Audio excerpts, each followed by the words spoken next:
and design MotoGP. Ano ba Rocky Hamilton? At the Kyle Marquez is going to provide the Kyle Marquez is going to like Larry Marquez is under first and MotoGP World Cup is in Marquez is going to like in last lap. Listen and clear, listen let it come. Valentino Rossi is back.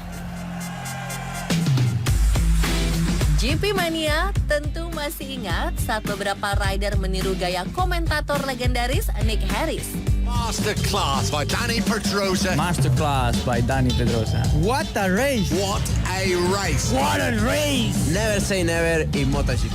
Give me love, give me love, give me peace of mind. Well, beberapa waktu lalu ada video viral bocah asal Nusa Tenggara Timur yang juga mengimpersonifikasi gaya khas Nick. Ano ba Rocky Hamilton? At the Kyle Marquez is going to Video ini sempat diposting oleh akun MotoGP dan Dadi, si bocah, juga diundang dalam salah satu program Trans7. Salute the master! Salute the master! Salute Valentino Then battle coming. Here comes Marquez up the inside, on the brakes. They break into turn one. Marquez takes the lead on the last lap. Yap, sosok Nick memang memiliki signature yang spesial. Tak mengherankan jika Nick begitu ikonik bagi pencinta fans MotoGP. Never say never this year, I think has been the one I've really enjoyed, yeah. Sayang, tokoh asal Inggris ini harus mengakhiri masa kerjanya musim 2017.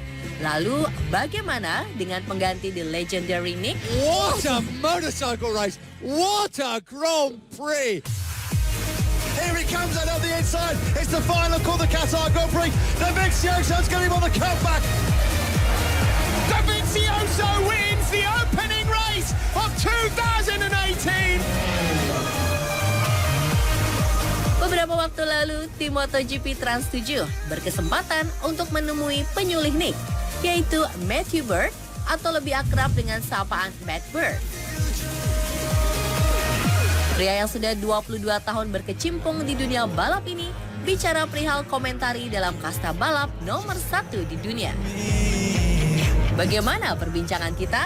Let's check it out. Apa sih suka duka menjadi announcer MotoGP?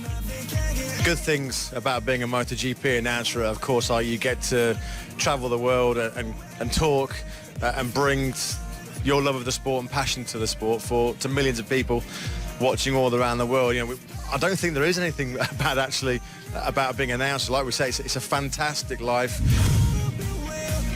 Bagaimana kesan Matt untuk Nick Harris? He is, without doubt, an icon of the MotoGP World Championship to millions of fans all around the world, not just in Indonesia, but in America, in Australia, in the UK, in Europe, Southeast Asia. Nick Harris is one of the main reasons why they tuned in to watch MotoGP. He had that sort of real big, booming voice. Race paling seru yang pernah Matt komentari. Malaysia in 2015 for so many different reasons, of course.